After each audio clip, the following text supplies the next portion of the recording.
90 years ago, the Virginia Farm Bureau made our local farmers a promise to protect and preserve a way of life they work so hard to establish. Today, our insurance agents work to protect all Virginians, not just farmers. We want to keep Virginia, Virginia. More information is at farmbureauadvantage.com. The remarkable soybean. From its oil, we get products like ink, candles, and paint. From its meal, we get a high-protein fiber used in foods and animal feeds. Natural soy is replacing chemicals and products you use every day. You can learn more about soybeans at vasoybean.com.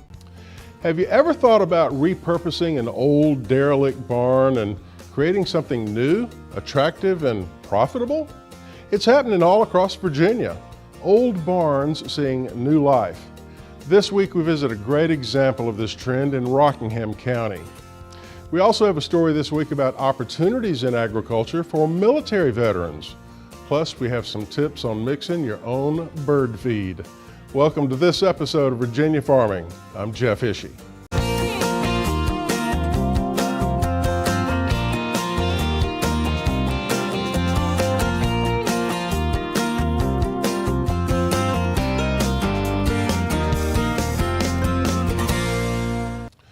The Farmer Veteran Coalition formed a new chapter in Virginia earlier this year.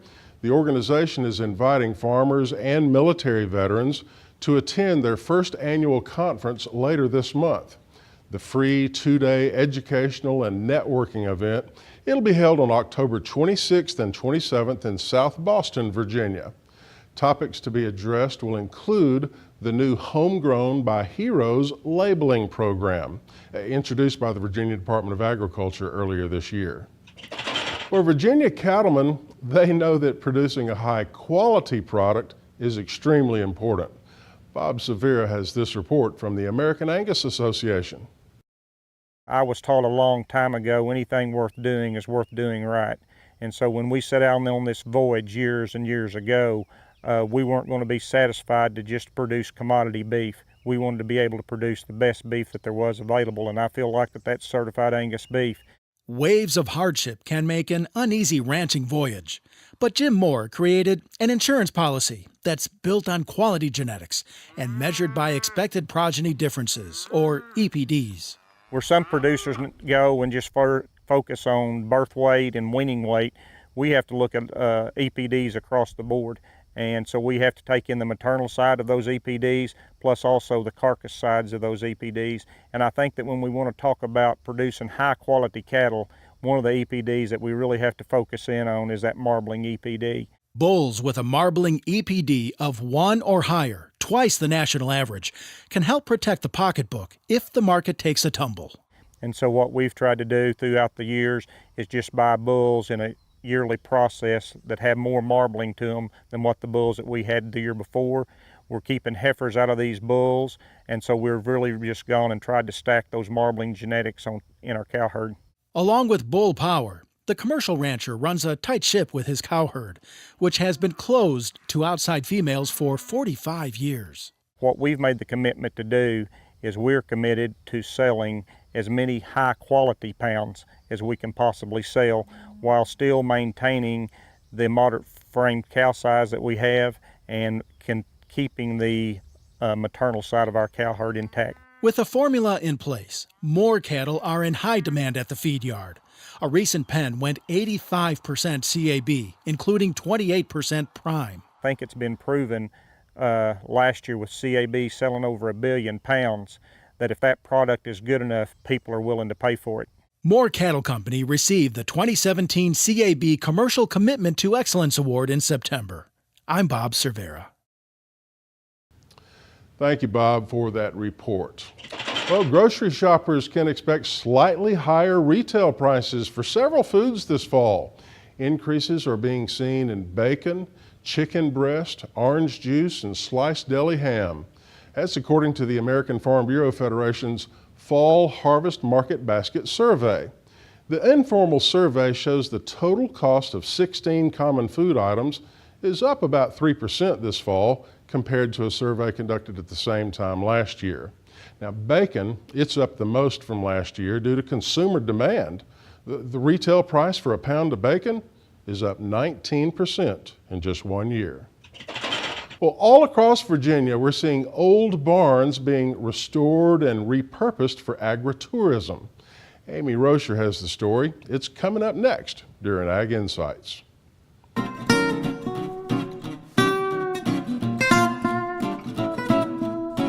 So today we're just outside of Harrisonburg. We're at the barn at Creekside Farm, and I'm joined by Tammy Klein. She's the owner of the barn. Tammy, thank you so much for having us out. Thank you, Amy. I appreciate it.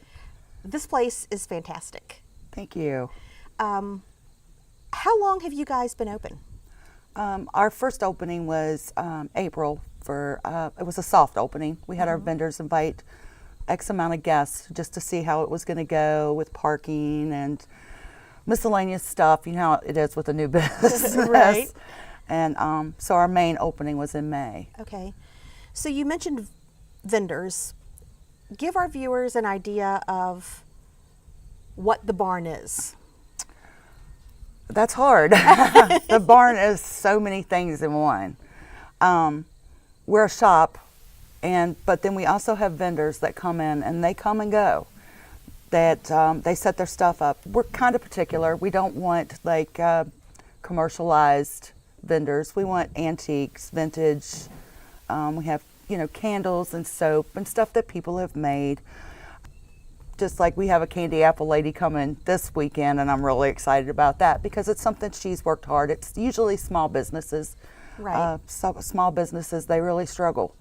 And this gives them an opportunity to get their feet wet and see if it's something they're interested in. Right. So basically, you're kind of like an agritourism venue. Yes, we are. I know sometimes you have a little bit of produce and some pumpkins for sale, Yes. depending on the time of year, of course. Yes. But then your vendors come in and you have all kinds of fabulous things inside this barn. So tell me the story. How did all this come about? I mean, how big, for starters, how big is your family farm? It's right around 76 acres. Okay. And we're just west of Harrisonburg, Virginia. Right. So how did this barn come to be an agritourism business? My dad passed away in 2015. My mom decided she didn't want to milk anymore. And we kind of just, my husband and I, we cropped the ground to give her money to pay for her taxes and stuff.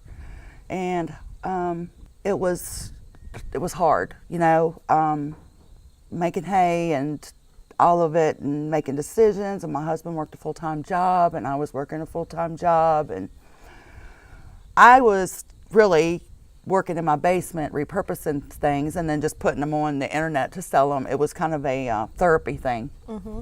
But I had everything in my basement, and my mom's like, you know what, the dairy barn is empty. Why don't we clean it up and you can just store your stuff in here and we'll have a yard sale every now and then. And that's basically how it got started, and it just kept growing and growing and growing. The first time I was out here has been a couple years ago, and the barn that we're sitting in front of now wasn't finished. It still had hay, and it was still an actual barn. Yes. But I walk into the milking parlor, and of course I grew up on a dairy farm too. So I walk into this milking parlor, and you have it decorated with all of this amazing, like, Americana and rural kind of stuff. I mean, you had dried flowers, you had fresh flowers, you had furniture, and I thought, oh my gosh, what an amazing way to repurpose a barn. Yes. Because I think that, that's one of the things that we're facing, the farm industry is facing today, is that our actual farmers are very old. I mean, the average age is around 59 years old. It's sad. And we don't have a lot of people coming in their footsteps. You didn't want to follow in your dad's footsteps and milk. Well, I did, but it was It got money-wise, and Mom still owned a farm. Right. So I would have had to have paid her, and this worked out a lot better. You know how you say that God opens another door for you, and that's kind of the way I felt, because I felt like when he died, the door had been slammed shut. And this is a door that was opened up for us as a family. Right. So. And your mom's here helping you Oh yes. all the time, isn't she? Oh yes, constantly. I mean, she keeps me going. So you started out in the milking parlor. Right. And now you've expanded to this beautiful red barn behind us. Tell us what it took to get there, because I know it was not easy. It wasn't, you couldn't just say, you know what, I'm just going to open up shop in the barn and be done with it. No, it was not that easy, Amy. We applied for our permit, and of course it had to go through the Board of Supervisors. It got tabled twice because we hadn't either worded it right or the supervisor was absent, and it was very frustrating. They came out and looked, and I know they thought we were completely insane because there was holes in the floor and there was cow manure on the floor, and we're like, we're going to clean all this up. You know, this is what we want. This is where we're at. And you know, they had to laugh at us. Right. But you know, we had to have a bathroom, two handicap accessible bathrooms. We had to have a handicap accessible doors. We had to have all the electric ripped out and completely put back in. It has been a journey, but it's been a good journey. Frustrating at sometimes, but it's been a good ride. And but you're right. The farmers in today's world, it's sad. I feel sorry for them. I really do. Right. And you know, we're in this situation where we have to provide more food because it's growing. Our world is growing so Yes. fast, and I think we need to almost triple the amount of food that we're producing by 2050, and that's going to be hard to do with no farmers coming along. Exactly. But I mean, when I look at this, though, I still see that, you know, you talked about repurposing things to sell, and you don't only repurpose and upcycle things for selling, which is a really hot thing to do right now. Right. But you've upcycled this barn and this whole area. You've got a parking lot, you've got bathrooms, Yeah. you've got, and it's beautiful inside. You've used every square inch of this barn to display Right. vendors' wares and just make it a great experience. It was my dream. I just didn't know it. It was. I had a shop in Dayton for about a year, and it just didn't work out. It was too small of an area to get my doors and my windows and stuff in. And when she said, "Let's do the barn," and I was like, "Yes, Mom." Yes. And she was on board. So. She has been on board the whole time. I know she thought that I was a little bit crazy. And the workers, I know they thought we were completely, you want us to do what? But So how long did it take you to get this barn cleaned and prepped and ready for your permit? We applied for the permit in March. They came in March. Before we even got the permit, they told us we could go ahead and do the work on the barn, but we weren't guaranteed we could open a shop. Oh, goodness. So we put that money, Mom put that money out, and they started working on the barn. They came in, they jacked things up, they poured cement. And the whole time we're like, okay, we're just going on faith. That's all we're doing, is we're just going on faith. And that is the way we've looked at it the whole time. If it doesn't work out, then it wasn't meant to be. We're just going on faith. And it worked out. So we're ecstatic about it. We are a little overwhelmed at times when we've got carpenters here, or vendors calling that they can't make it, or vendors calling and saying they want to make it. And but it's been an exceptional ride, and it's good to still be part of the agricultural area. Oh, absolutely. Yeah. Now, you guys are not open every day. We aren't. That's kind of what makes us a little bit magical. We're only open once a month. It's usually the second weekend of every month, except for this weekend we're open. But we're open Saturdays 9 to 5 and Sundays 1 to 5. Okay. And then the next month it will be the same thing. It gives our vendors time to change things up, fluff it up, make it look completely different so that you want to come back. Well, and that's exactly right, because you're going to see something different every time you come. Right. And I think that makes it fun. Yes. Now, you said you had a lady who was bringing caramel apples. What are some other unique vendors that you have coming out? We've got 2 boutique places. One is Prissy Country Girl. She is up in Churchville. She actually has a store. Leela's Boutique is in McGuckey'sville, I think. Okay. They're really great. Then I have a lot of repurposed stuff that they're just individuals. Their stores don't have a name. Tropical Smoothies coming this weekend, so we're pretty excited about that. Okay. We have food. We have this coming month we should have pumpkins and mums, and hopefully next spring we'll get into the produce of tomatoes and cucumbers and some of the smaller things that we can handle. Right. And Now, a few weeks ago, you actually had a fashion show here. I did. So, I was here for it, and it was a lot of fun. Yes. And you don't think about this setting being great for a fashion show, but it really worked out well. It was nice. So, do you think you're going to have other special events here? Are you going to open up for some special events, or? That's something we'll discuss as a group Right. Further on.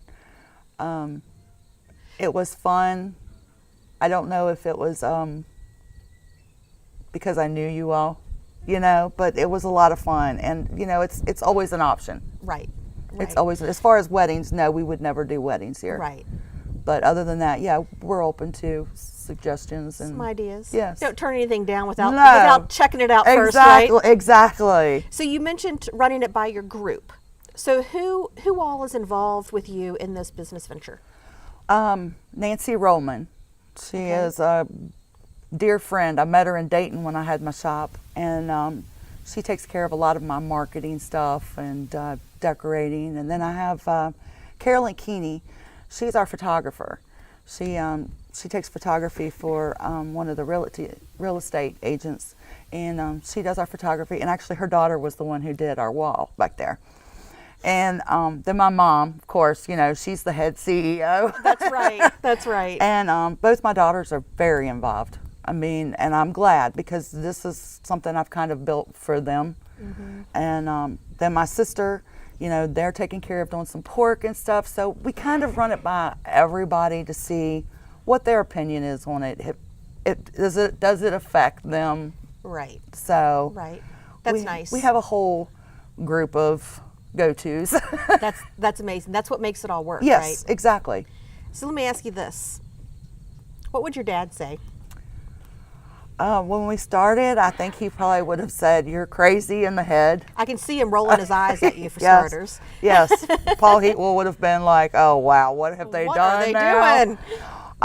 But now that I think he would see it, he would be like, "Yeah, you all did a really great job." And I don't think he could have thought of anything better to put here. Absolutely not. Yeah. I mean, it's just a fun place to visit, and there's something for everybody, and it's just a lot of Yeah. fun. And I wish you luck. I think Thank you. you guys are going to do phenomenal, and I'm glad you're making use of your barn and you're repurposing your agritourism business. Yes, It's exactly. great. It's great. Well, So, thank you for having us thank out, Tammy. We you. sure appreciate it. Thank you very much, Amy. We'll be right back.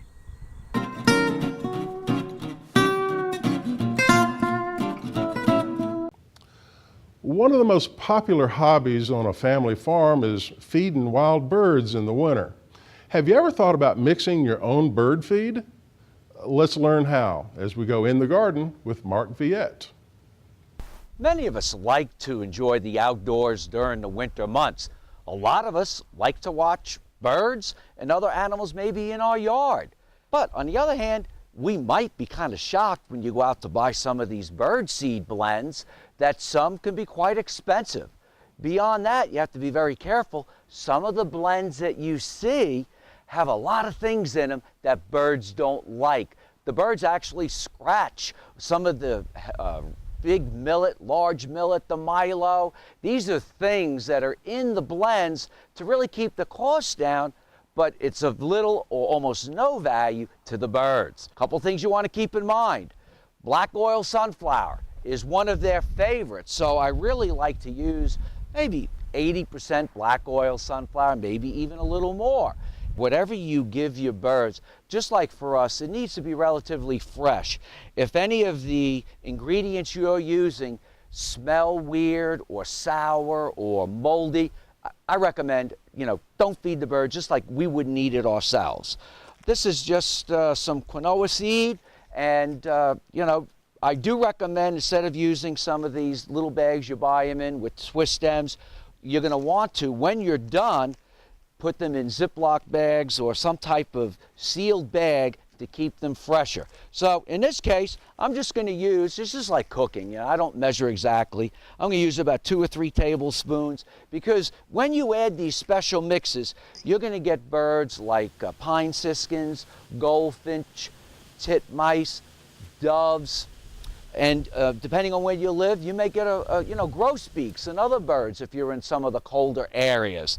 But we really do get quite a few different types of birds. I sometimes will go ahead and use things like even celery seed. Birds love celery seed. And so this was only like probably 85 cents, but it'll give me 2 tablespoons of this. This will last me the whole winter. And dill seed at the same time, I will just use dill seed. I'll use about the same amount, 2 or 3 tablespoons. Just mix it, and if you've got kids or family, they can also help. This is fennel seed that was collected from the garden, so you can use a little bit of the fennel seed that they will eat. Then you can get hulled millet. Now this is millet that does not have the hulls. The hulls on it require a little more work for the birds, but this is hulled millet, and you use maybe a little more of this, maybe about 1/4 cup. And for those of you who really have difficulty measuring, you can have the 1/4 cup right here and put that in there like that. Pumpkin seed. Birds love pumpkin seed. Now sometimes I will take a roller or I will mash the pumpkin seed, and maybe again about 1/2 cup. So you can just come in like this and use pumpkin seed, because a lot of the birds enjoy pumpkin seed at the same time. Then, if you have any leftover nuts, pecans and things, and it is important that the nuts are somewhat fresh. And in this case, I'm going to take 1/2 cup. And what I'll do is put it in my hand, and I will crush it. And just crush it in my hand. So you don't have one large bird like a blue jay walk off with it, because again, the titmice really enjoy. Then at the very end, I will just take some uncooked, unsalted peanuts, and sometimes I will crush these too a little bit, but I'll mix this all together and then go in here and completely mix this. And when I'm done, I'll have seed or a blend that is more expensive, at least in its appearance, than anything out there. But for you, it's inexpensive, and the birds are going to love you. It is important not to overfeed the birds. So try to be sure that the birds have cleaned everything before you feed them again. You don't really want to starve them, but you don't want them to cost you needless money. Within 50 feet of where I'm standing, we have close to 12 feeders. Don't be afraid to put all your feeders in a small area. And what you can also do is have a special blend for maybe 2 or 3. This one here just has sunflower. So I just might come in and add a few of those pecans to this feeder. Or I might just decide to come in and pour some of my special blend just out on the feeder, like this. But we have different feeders. We even have suet feeders, so make sure that you give your birds suet. You can make your own suet with your own blend at the same time, or you can purchase it.